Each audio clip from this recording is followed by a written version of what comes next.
Bonsoir. La préparation des municipales pour commencer avec ce matin à Savigny, une conférence de presse du patron du PS en Essonne, Carlos da Silva, qui n'était pas tout seul puisqu'il s'agissait d'annoncer un rassemblement officiel, le premier d'Île-de-France, avec Europe Écologie Les Verts et le Parti radical de gauche. Ce qui en découle pour l'instant, c'est le fait que le Parti écologiste mènera les listes dans au moins 3 villes du 91. Il s'agit de Saint-Michel-sur-Orge, de Bure-sur-Yvette et de Pucé.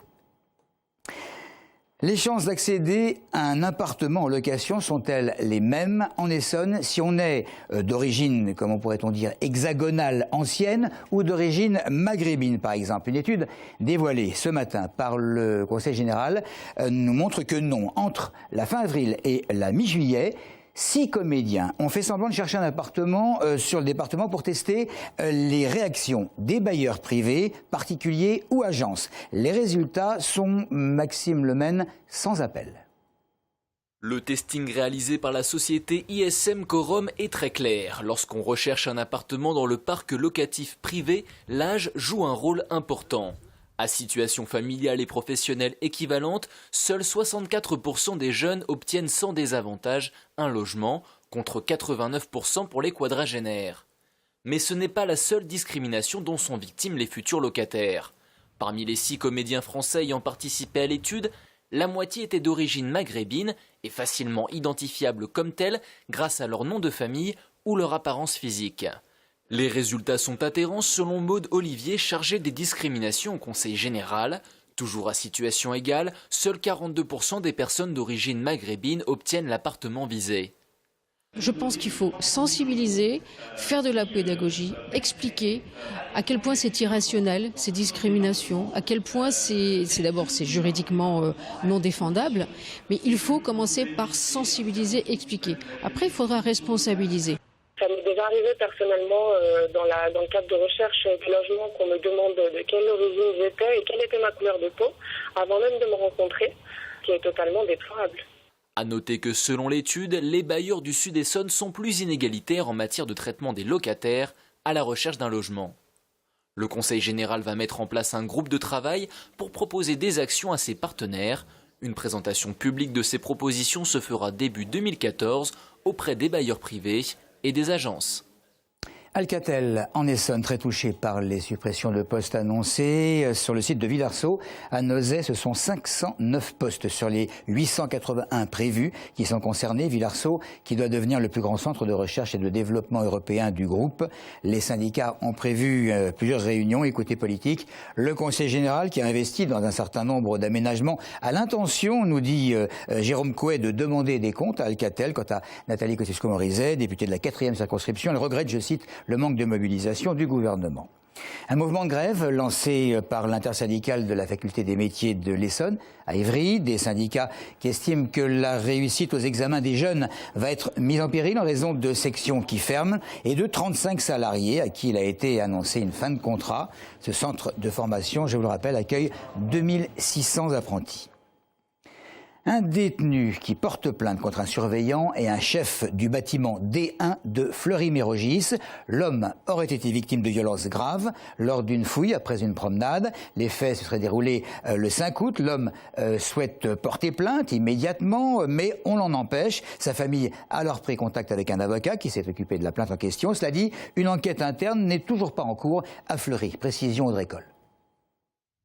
C'est après une promenade que le portique sonne au passage de Christopher. Le détenu assure n'avoir rien sur lui et refuse d'être fouillé. Pour lui, c'est un autre détenu qui a fait sonner le portique. Les versions ensuite divergent. D'un côté, Christopher fait l'objet d'une procédure disciplinaire interne à la prison. 5 témoignages de surveillants attestent du refus de fouille, mais pas des coups reçus. Aucun objet dangereux n'a été trouvé. Donc je comprends difficilement comment est-ce qu'il aurait pu sonner alors qu'il n'y a aucun objet qu'on trouve et miraculeusement il lui apparaît plusieurs coups au ventre, au thorax et aux jambes. Ça, personne ne cherche à l'expliquer. De l'autre côté, Christopher atteste avoir été soumis à des violences. Le chef de bâtiment aurait violemment plaqué ses genoux sur sa poitrine alors qu'un autre surveillant se maintenait sur ses chevilles. Cette agression, parce que c'en est une, cette agression s'est déroulée en public puisque la salle n'était pas fermée en tant que telle, elle était toujours puis un autre côté du bâtiment. Le jour même, le médecin de la maison d'arrêt a constaté des blessures sur Christopher, des hématomes aux jambes, des lésions cervicales et d'autres hématomes nécessitant des examens radiologiques, des radios perdues depuis. Le parquet étudie les faits, mais les témoignages en faveur de Christopher ne seront que ceux des détenus.